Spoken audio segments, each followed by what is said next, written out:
Welcome to the channel. If you enjoy this content, please consider commenting what you liked and what could be improved upon. Now onto our story.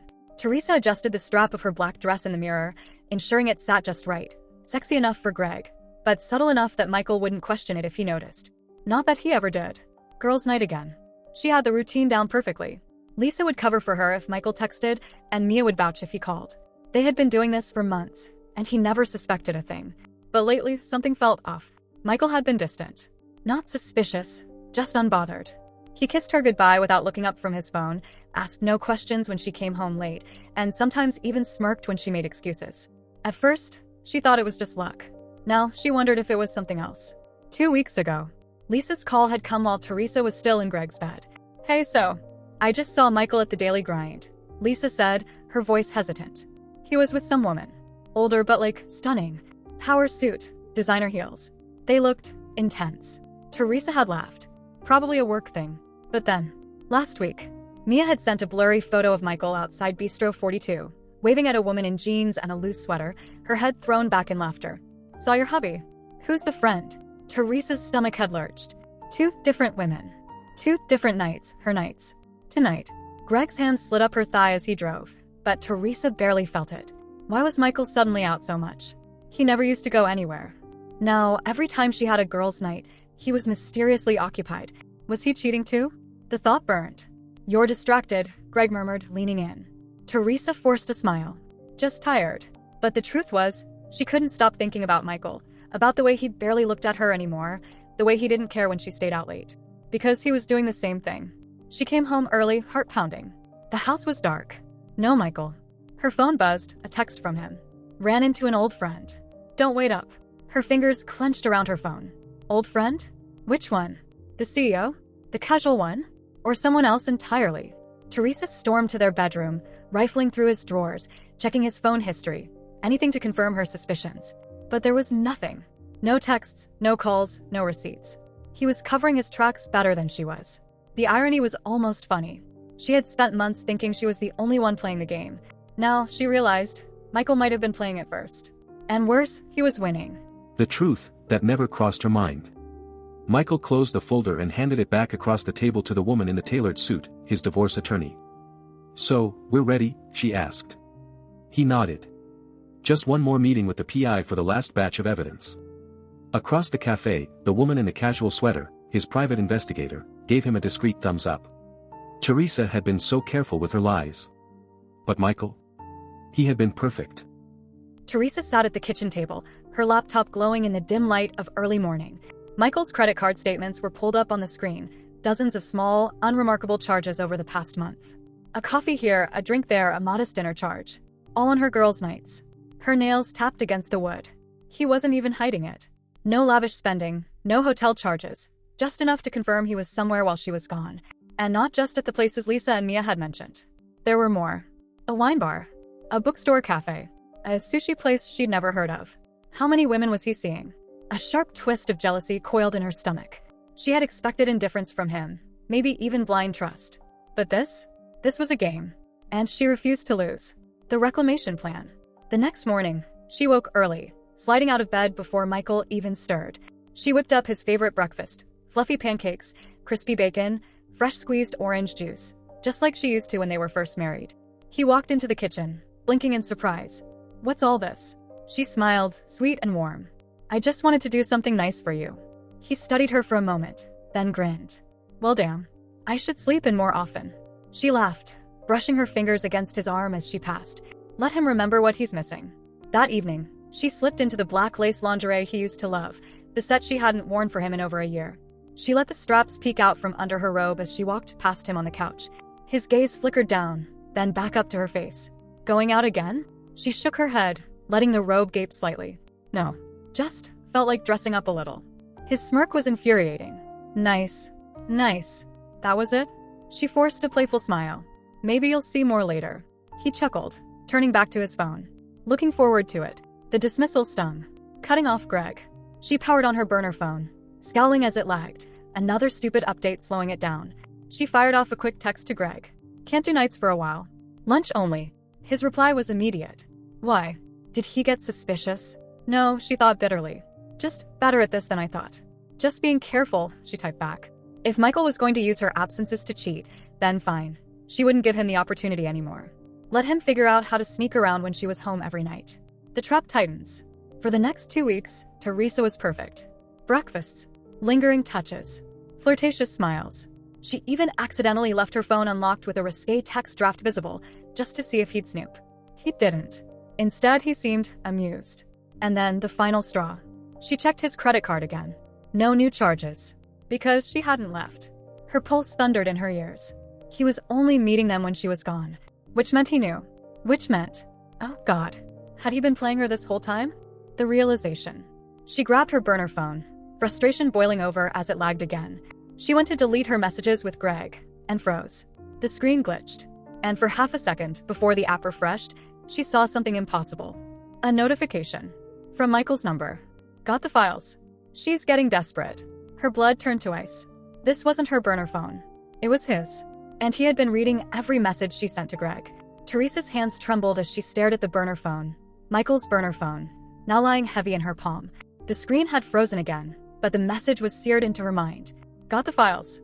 She's getting desperate. Her breath came in short, panicked bursts. Files? Desperate?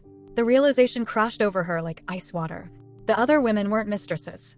They were lawyers. Private investigators. Michael wasn't cheating. He was building a case. Damage control mode. Her mind raced. 5 years of marriage. No kids. Similar incomes. A clean 50-50 split, if that's all he wanted. But if he had proof of her affair? Greg was fun, but he wasn't worth losing half her life over. She powered off the burner phone and shoved it deep into her purse. Step 1. Cut Greg off. Completely. No lunches, no texts, no risks. Step 2. Make Michael need her again. And step 3? Get pregnant. If she could just get him to sleep with her one more time, preferably during her fertile window, she could lock him in. A baby would complicate any divorce. She pulled up her ovulation tracker. Perfect. 3 days from now. The seduction. That night, she poured wine, dimmed the lights, and wore the silk robe he used to love.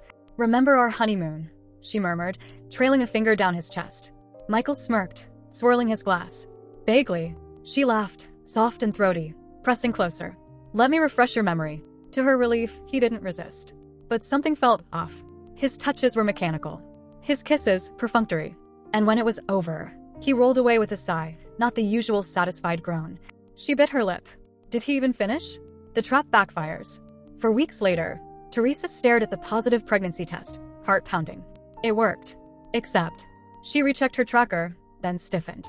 It was off. Too distracted by tracking Michael, she hadn't noticed that her ovulation tracker settings had been modified. Her fertility window was set for a week later than it was supposed to be. That night with Michael had been after her fertile window. But the week before, she'd been with Greg. Unprotected. Her stomach lurched. No. A knock at the bathroom door made her jump. Teresa. Michael's voice was calm, almost amused. You okay in there? She shoved the test into the drawer. Fine. Silence. Then. Good. Because we need to talk. The reveal. Michael stood in the doorway, holding her burner phone, the one she thought she'd hidden. On the screen, a photo of her and Greg, mid-kiss, from 2 months ago. Her blood turned to ice. You faked every orgasm for the past 6 months? He tilted his head. Yeah. Her mouth went dry. The women you saw me with? He tossed a folder onto the bed. Divorce papers. My lawyer. And the PI who's been following you. She gripped the counter. You planned this. No, you did. His smile was razor sharp. You just didn't realize I was 10 steps ahead. Her voice shook. I'm pregnant.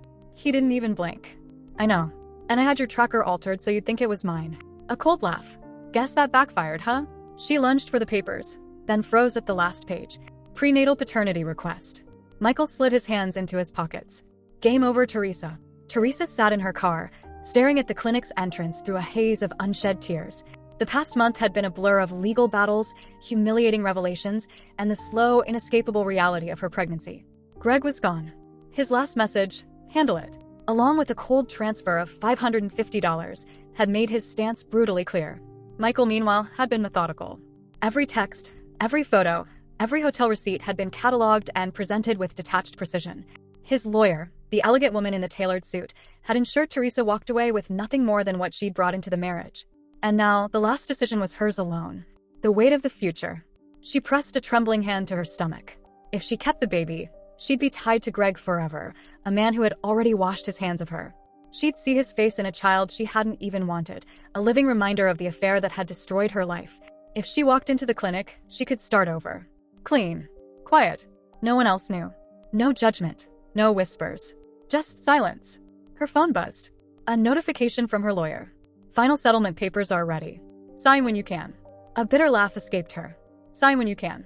As if this were just another errand. The walk. The air outside was crisp, biting. Her legs moved mechanically, one step after another, as if someone else were controlling them. The clinic doors loomed. For a fleeting second, she imagined turning back. Driving away. Keeping the baby, raising it alone, proving she wasn't as selfish as everyone now believed. But then she saw it, the future. The sideways glances at the grocery store. The pitying smiles from coworkers. The way Michael's new girlfriend, because of course there would be one, would look at her with smug sympathy. And Greg? He'd vanished completely. Her fingers curled into fists. The decision. The receptionist looked up as she entered. Do you have an appointment? Teresa opened her mouth, but no sound came out.